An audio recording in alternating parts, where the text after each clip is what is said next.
Que le Seigneur vous bénisse. Alléluia.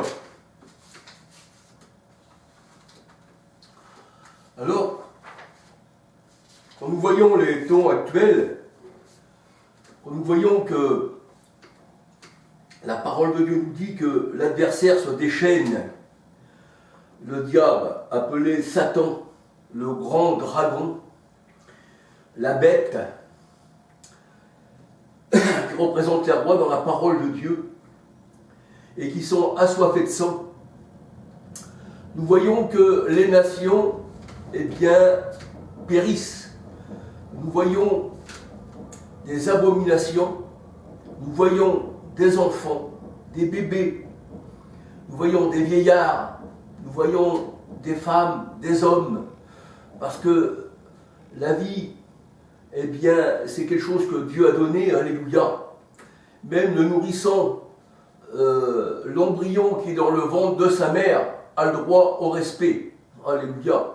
Ça veut dire que toute vie a le droit au respect, et toute vie vient de Dieu, ça vient de la main du Seigneur, alléluia. Mais on peut dire que toutes ces choses, eh bien, ça nous donne, eh bien, de la peine. Moi, je sais, j'ai des enfants, j'en ai eu 10, j'ai des petits-enfants, des arrière-petits-enfants, j'en ai peut-être en tout, peut-être 60, 70. Je n'ai pas compté, j'en ai tellement. Mais en fait, pour moi, c'est comme si c'était mes enfants qui se trouvaient, eh bien, sous les bombardements. Et ça me fait de la peine. Ça me fait vraiment de la peine de voir ces choses-là. Alléluia. Mais nous savons que le monde entier, la parole de Dieu nous dit, le monde entier a rejeté le Seigneur. Le monde entier n'est pas sous la protection de Dieu. Au contraire, le monde entier est sous la colère de Dieu. Alléluia. Et dans le Deutéronome 28, versets 1 à 68, le Seigneur il dit, si tu marches selon mes lois, selon ce que je t'ordonne, eh bien tu auras la bénédiction au matin et aussi au soir. Mais si tu ne marches pas selon ce que je t'ordonne, eh bien si tu marches contre mes lois, et nous voyons que les lois de l'Éternel, eh bien, sont bafouées. Alléluia. Alors Deutéronome 28, verset 1 à 68. Nous voyons que les lois de l'Éternel sont bafouées. Nous voyons des personnes qui se transforment, eh bien, soit homme ou femme, soit l'homme il veut être une femme et la femme veut être un homme. Mais ça c'est contre la loi de Dieu qui a fait l'homme à son image. Alléluia. Donc c'est une abomination. Marier les hommes avec les hommes et les femmes avec les femmes, c'est une abomination à l'Éternel. Ça c'est se mettre contre la loi de Dieu. C'est se mettre contre les mains des hommes. Dieu nous a créés avec ses mains.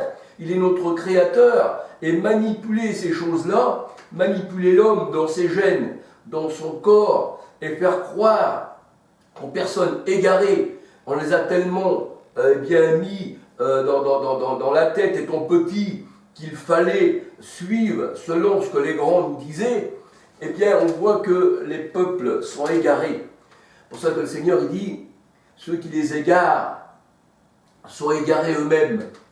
Et nous voyons que la parole de Dieu nous dit, dans 2 Thessaloniciens 2, 10, 11, le Seigneur leur a envoyé une puissance d'égarement pour que les nations croient au mensonge. Pourquoi ? Parce qu'ils ne marchent pas selon les lois de Dieu.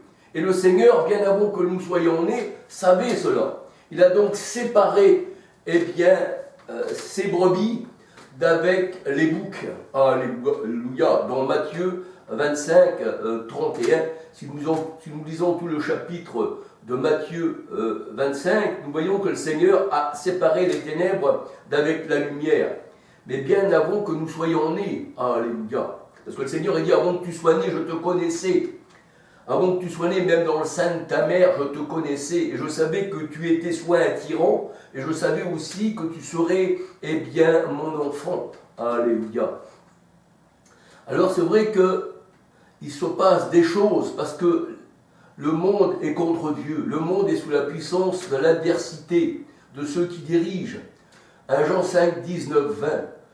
Et le Seigneur Jésus-Christ, quand il allait au désert, c'est là que se trouve le désert, eh bien, la terre qui est aride, la terre qui n'a pas d'eau, qui n'a pas l'Esprit Saint, là où se trouvent les scorpions, là où se trouvent les reptiles qui mangent la poussière, eh bien, l'adversaire, le diable, disait au Seigneur, je te donnerai ces royaumes parce qu'elles m'appartiennent, elles m'ont été données, et je la donne à qui je veux. Alléluia.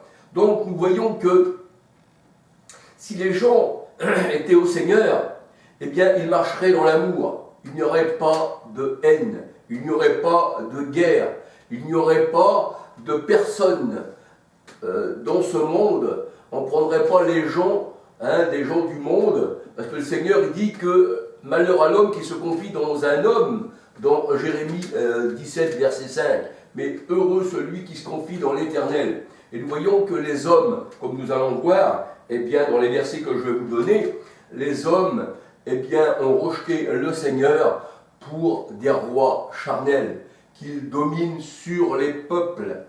Et eux-mêmes, eh bien, les peuples disent, nous voulons un roi comme toutes les nations, c'était aussi Israël qui voulait ça, mais le Seigneur avait prévenu que ces rois-là, ces rois charnels, eh bien, dominera sur vous. Mais ça ne fait rien, nous on veut des rois charnels. Même s'ils nous écrasent, nous les aimons et nous leur faisons des références. Et on votera pour eux. Ça à croire que dans tout le monde, il y a des hommes qui seraient supérieurs aux autres, qui seraient plus, on va dire, plus dociles, plus aptes à gouverner le monde et plus charitables. Alors que nous voyons que toutes les guerres, eh bien, ont été menées justement par ceux qui sont à la tête du peuple. Alléluia, parce que le peuple n'a pas choisi l'Éternel comme son sauveur. Alléluia, gloire au Seigneur. Et c'est pour ça qu'un véritable chrétien dans ce monde, il a des tribulations. Et même ces gens qui dirigent, eh bien, ce sont des antichrists. Alléluia, gloire au Seigneur.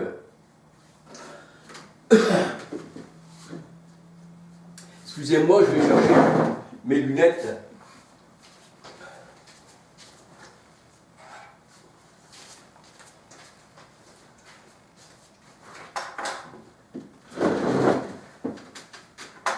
Alors, on va regarder dans la parole de Dieu dans Ecclésiaste 5, verset 7.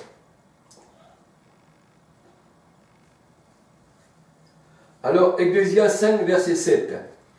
Si tu vois dans une province, c'est le Seigneur qui parle, Ecclésiaste 5, verset 7. Si tu vois dans une province le pauvre qui est opprimé et qu'il y a la violation du droit et de la justice, et nous savons que la justice n'existe pas, au contraire, ceux qui se disent être les ministres de la justice, eh bien, se sauvent, eh bien, avec l'argent qu'on leur donne justement pour bien faire la justice, pour bien diriger la justice. Et nous voyons que ces gens-là, eh bien, devraient être même jugés. Alors, Ecclésiaste 5, verset 7, si tu vois dans une province le pauvre opprimé et la violation du droit et de la justice, ne t'en étonne pas. Car un homme élevé, c'est-à-dire un puissant, un homme élevé est placé sous la surveillance d'un autre encore plus élevé. Voyez-vous, ça c'est la pyramide, c'est 33e marche, 33e degré. Encore plus élevé. Et au-dessus d'eux, de ces hommes encore plus élevés, il en est d'autres encore plus élevés. Ça veut dire que les rois de ce monde, ceux qui sont placés, eh bien, dans les nations, en Europe, en Amérique, dans les nations, tous ces rois, il y a quelqu'un au-dessus d'eux encore plus haut. Pour ça qu'ils ne peuvent pas faire ce qu'ils veulent. Ce ne sont que des pions sur l'échiquier. Et l'échiquier, nous savons, comme un damier, on va dire, un damier, il y a des carrés blancs et noirs, eh bien, ça, c'est le symbole de ceux qui dirigent. Alléluia. Donc, nous sommes, le monde, il est comme des pions sur l'échiquier. Alors, ils peuvent vous mettre, eh bien, comme on le voit aujourd'hui, eh bien, échec et mat. Ecclésiaste 5, verset 7. Au-dessus d'un homme, il y en a encore un plus élevé, et au-dessus de ces hommes plus élevés, il y en a encore d'autres encore plus élevés. Alléluia. Alors, Ecclésiaste 3, 16, 17, 18. J'ai encore vu sous le soleil, au lieu établi pour juger, j'ai vu sous le soleil, au lieu établi pour juger, qu'il y a de la méchanceté, et au lieu établi pour la justice, il y a la méchanceté. Donc ces hommes, ces femmes qui sont établis pour la justice, qui se sont établis eux-mêmes, qui sont établis justement pour détrousser le peuple et être injustes, c'est eux qui devraient être jugés. Mais la parole de Dieu nous dit que l'Éternel les juge. Alléluia. Il y a de la méchanceté. Par ses actes abominables, l'homme est une bête assoiffée de sang. Et la bête, comme je le dis toujours, ce sont ceux qui dirigent. C'est les rois de ce monde. Apocalypse 17, verset 9, 10, 11, 12. Daniel 7, verset 7, 8, 17, 18, 23. Et la bête, c'est le grand dragon. C'est les rois. Jérémie 31, 54. Le grand dragon, Apocalypse 12, verset 3, 4, 9, 17, appelé Satan et le diable. Et ce Satan, ce grand dragon, donc les rois du monde, eh bien, combattent contre Dieu. Apocalypse 13, verset 1, 4, 5, 6, 7, 8, 9, 10, 11. Et on peut dire que la bête qui domine sur les hommes, qui domine, qui les assaille, qui les confine, qui les aspire, enfin tout ce que vous voulez, ça veut dire que vous êtes sous vide d'air parce qu'on vous a tellement comprimé que vous êtes comme un sachet dans un sac qui a été aspiré d'air, un peu comme le café qui est sous vide d'air. Vous savez, on vous compresse. Eh bien, c'est ça. Mais malgré tout, la parole de Dieu nous dit, malgré que les gens sont assaillis, ils sont piétinés par les grands de ce monde, qui appelait la bête, qui appelait le grand dragon, le diable et Satan, eh bien, ils donnent gloire à la bête et ils l'adorent. Alléluia. Apocalypse 13, verset 8. Et le Seigneur, eh bien, juge ceux qui adorent la bête et son image et le nombre de son nom. Et c'est 666. Apocalypse 13, verset 8. Apocalypse 14, verset 9, 10, 11. Alléluia. Il donne gloire à la bête.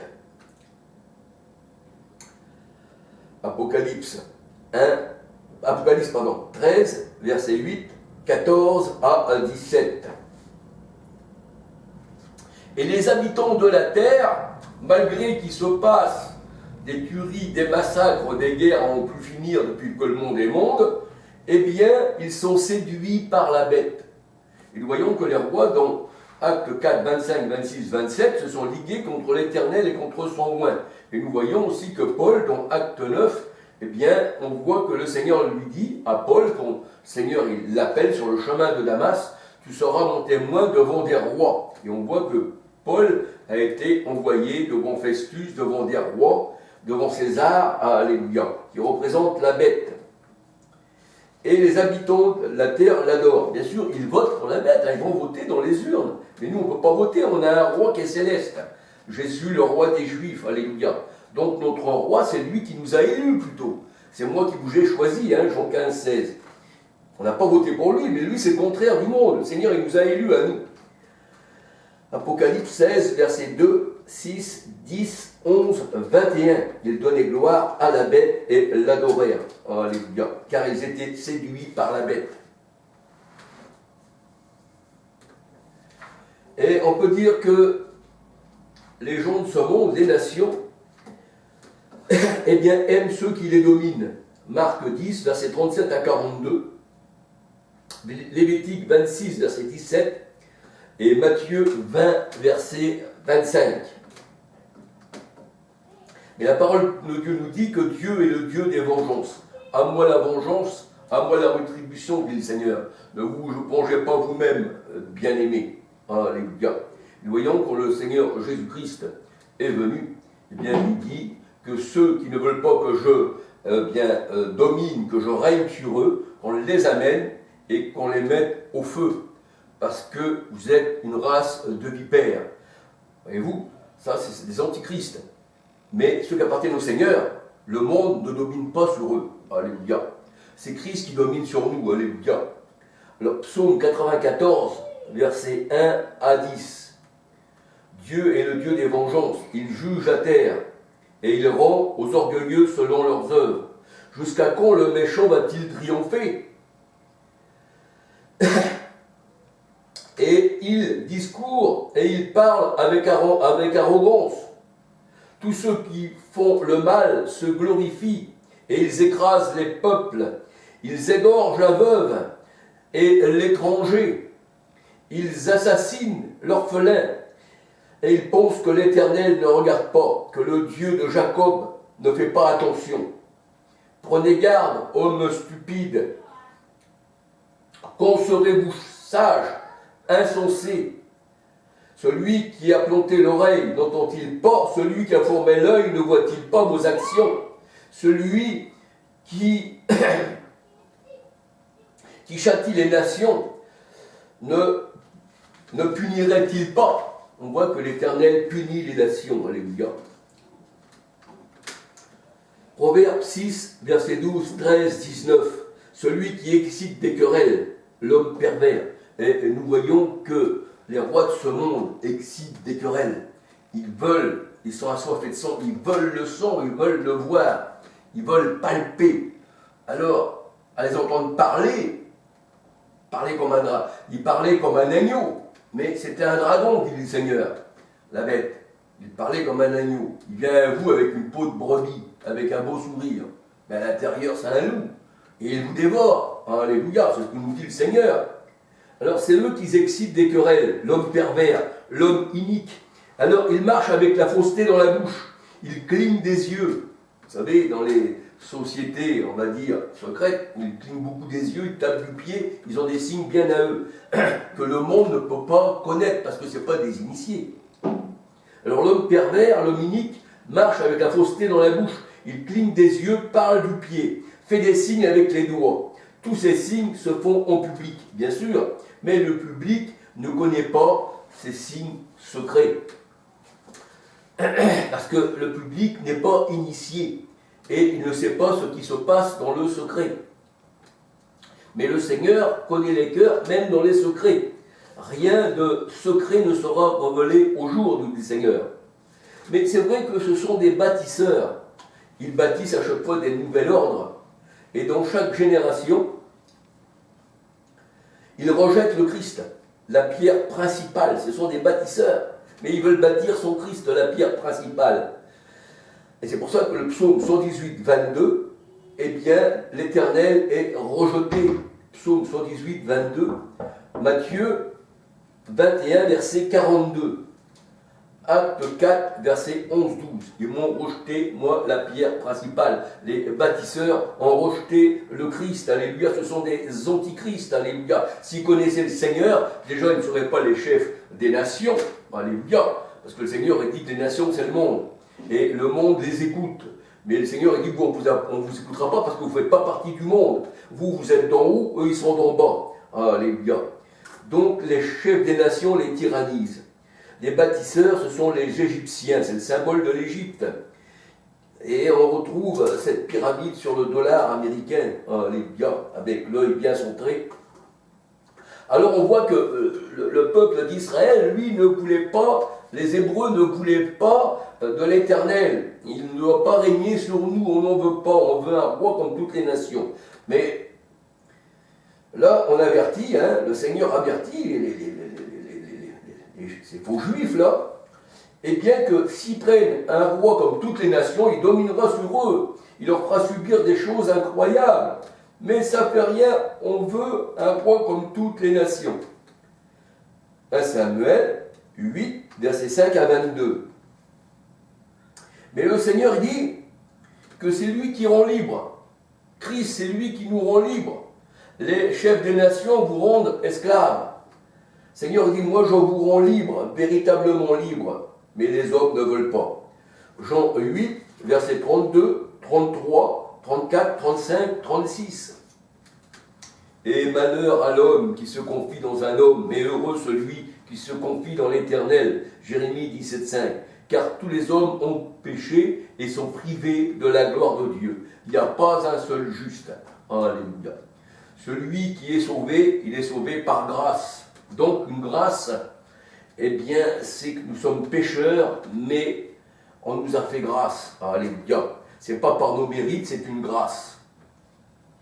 Et là, on voit que les grands de ce monde, ceux qui dirigent les peuples, ceux qui se font passer pour des prophètes, pour des gens qui vont bien diriger le peuple, eh bien, ils vous épient comme l'oiseleur, et ils vous tendent des filets, et ils prennent les hommes, ils les mettent dans la cage, un peu, on va dire, comme les confinements, tout ce que vous voulez. Et quand vous êtes dans une cage, ça veut dire que vous êtes retenu par une chaîne, vous n'avez pas le droit de faire ce que vous voulez, ne bouge pas, ne goûte pas, ne fais pas. Hein, c'est un peu ça, hein. Ça c'est un prétexte humain qui vous dit le Seigneur. Eh bien, le Seigneur, il dit, les cages sont remplies d'oiseaux. Alléluia. Et le Seigneur, il dit, ces gens-là, leur maison est remplie de fraude. C'est ainsi qu'ils deviennent puissants. Ils sont remplis de fraude et c'est ainsi qu'ils deviennent puissants et riches. Ils s'engraissent et ils sont brillants d'embonpoint. Ils dépassent toute mesure du mal. Et ils ne défendent pas la cause de l'orphelin,